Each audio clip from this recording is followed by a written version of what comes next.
अरे चमकेला मंदिरवा तोहर हो जगदम्बा भवानी। चमकेला मंदिरवा तोहर हो जगदम्बा भवानी। लाले मंदिरिया हो लाले केवड़िया, लाले मंदिरिया हो लाले केवड़िया, लाले ध्वजा फहराए हो जगदम्बा भवानी। लाले ध्वजा फहराए हो जगदम्बा भवानी। चमकेला मंदिरवा तोहर हो जगदम्बा भवानी। चमकेला मंदिरवा तोहर हो जगदम्बा भवानी। लाले लहंगवा मैया लाली चुनरिया, लाले लहंगवा मैया लाली चुनरिया, सोने के मुकुट कपार हो जगदम्बा भवानी।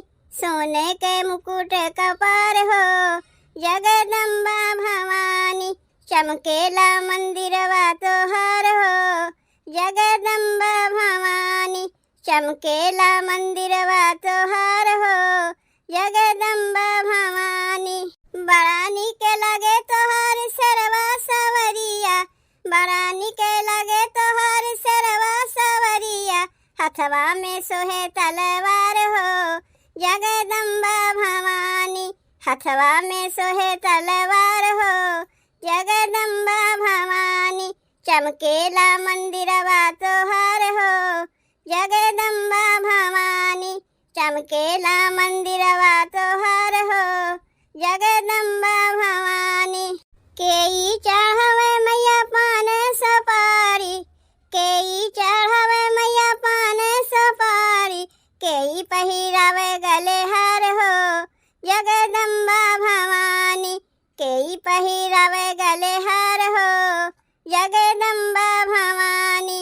चमकेला मंदिरवा तोहर हो जगदम्बा भवानी। चमकेला मंदिरवा तोहर हो जगदम्बा भवानी।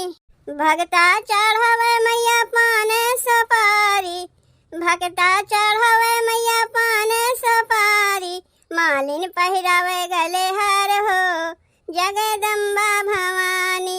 मालिन पहिरावे गले हार हो जगदम्बा भवानी।